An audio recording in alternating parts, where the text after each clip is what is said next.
Hey everybody, it's been 15 days. We've been in quarantine here in Cuenca, Ecuador. We are now on curfew like the rest of the country, and we can now go to the market and buy our own groceries. It's day 15 and we are so excited. It's like Christmas Day for us. We can't believe it. We're headed out to the Mercado, having a little bit of coffee before I go, and then off to the races. So peppermint is burning my eyes because every time I breathe in, I get peppermint. So we made a peppermint oil gargle to disinfect our throats and to have a disinfectant in our mouth. So Julie is suffering the tear gas effect of breathing her own breath as the mask blows up to her eyeballs. In Ecuador, contrary to what you're hearing in the US anyway, everybody here wears masks. And I know in the US, people are told not to wear the masks, even for the professionals. Here, we're being told, if you're gonna go out, wear a mask. You'll see today as we do our venture that you're going to see a lot of people wearing masks in the community. So these are our first steps outside of our Airbnb. We got to see a little bit of the neighborhood at night when we arrived 15 days ago. Now we can see the daylight. We can see the streets. It looked very nice when we arrived. It still looks nice in the daytime. We're looking forward to getting to see what the streets look like when there's normal life and things return to normal, but right now you can see it's a ghost town. The people of Cuenca and of Ecuador, from what we can tell, have really respected the rule of law and respected the curfews. Currently there is a curfew in place from 2 p.m. to 5 a.m. and you're only allowed to go out if you're going to the pharmacy, to the doctors, or to get groceries. You'll notice that we're wearing masks, as we mentioned earlier. In Cuenca or in Ecuador, you're going to be wearing a mask when you go outside. It's the rule, it's the law, and that's different from what you're being told in the US to do. But when you're here in Ecuador, if you're going to go to the market, you're going to wear gloves when you go inside, and you'll have your mask on. The streets here have been extremely clean, free of trash and debris. I'm assuming and hoping that that's going to be the case when everything goes back to normal in normal life. But what we can see so far is that Cuenca is a very clean city and it feels very safe.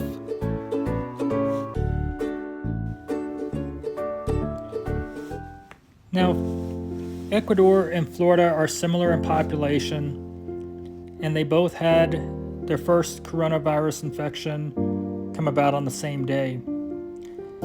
Because of this, the Ecuadorian government has often cited Florida as an example or as a benchmark as far as if the restrictions that they put in place and the request for gloves and masks, if it's paying dividends or not. If we look at today's coronavirus infections on March 30th, there are currently 1,924 infections of coronavirus in the country of Ecuador. In comparison, in Florida, there are almost 5,000 infections as of this morning. Because of this, there's a belief here that the restrictions, the curfews, the limited travel is paying dividends in protecting the people and limiting the infection rate. It appears to me that Ecuador has been doing things the right way, and I feel safe, and I feel as though Ecuador has been doing everything they can to control this virus, and I expect that on April 5th, when some of the curfews are supposed to be lifted, that will actually take place. We've had a nice walk so far on our way to the Mercado, but it's 8,400 feet high here. The oxygen level here is 15% versus 21% at sea level. So as we were walking, we did have a little bit of shortness of breath. And as we were having a shortness of breath, having the masks on definitely was not helpful. But we're getting close to the Mercado, and we're appreciating the views and appreciating the time that we're having being outside of our Airbnb and seeing this beautiful and this clean little city.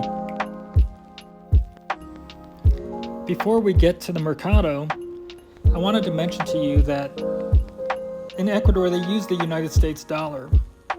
So you'll see dollars exchanged and dollars mentioned and prices in dollars. This makes it really easy to see the value of the dollar here in Ecuador.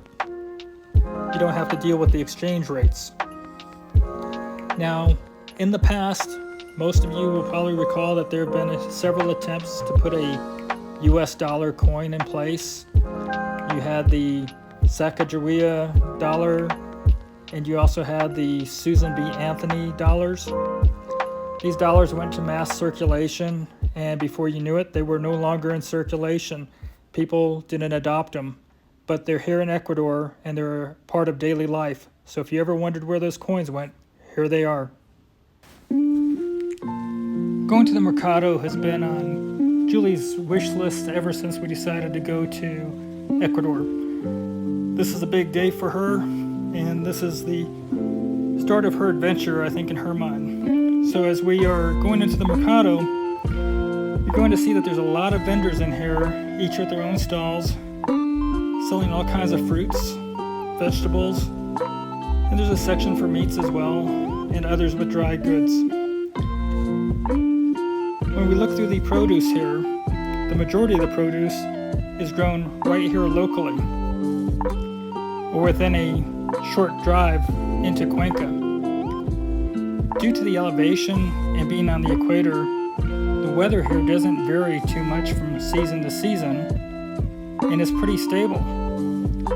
So you have more or less a perpetual spring type of environment here, and many fruits and vegetables will grow year-round. There are over 500 types of potatoes that are grown here locally.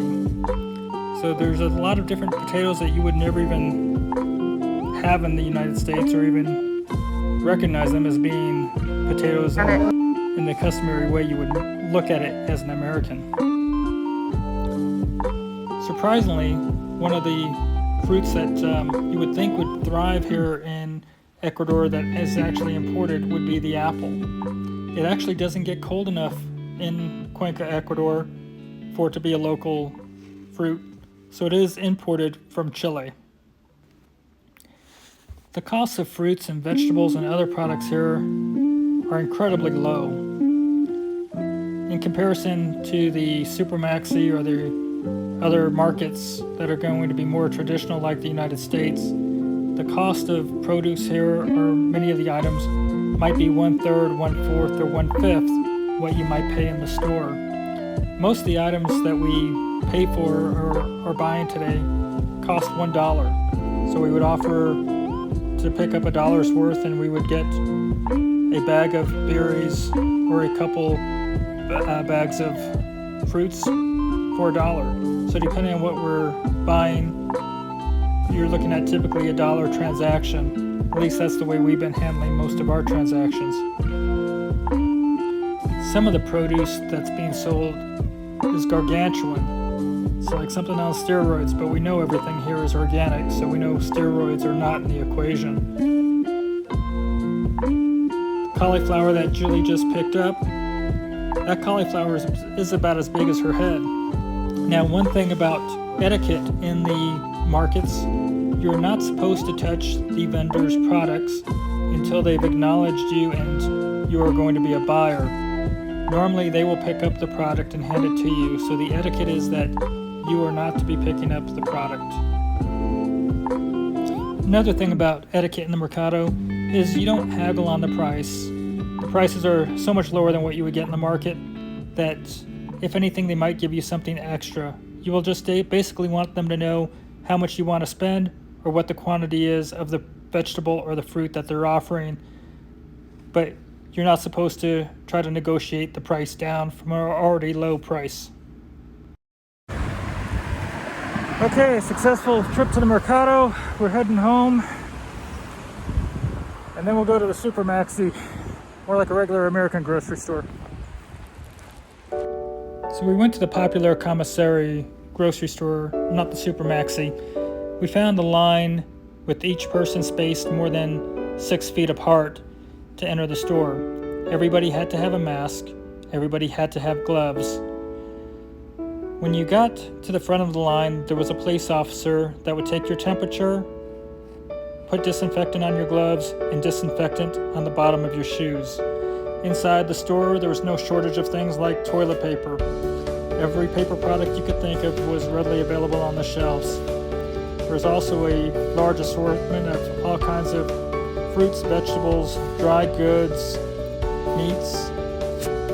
We did find it a little wanting in the fruits, vegetables, and bread product categories. In our first bag of produce, we had $1 for our cauliflower, $2 for 2 bags of berries, $1 for 2 passion fruit, $1 for 6 sweet potatoes, $1 for half a dozen onions, $1 for 4 zucchini, and $1 for 4 plantains, for a total of $9 for this load of produce.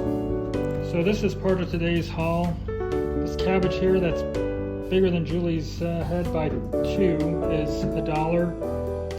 Is that yucca, honey? And white carrots, each of those are $1 and $1. Is this bag of tomatoes $1 or both of these together? Heirloom tomatoes.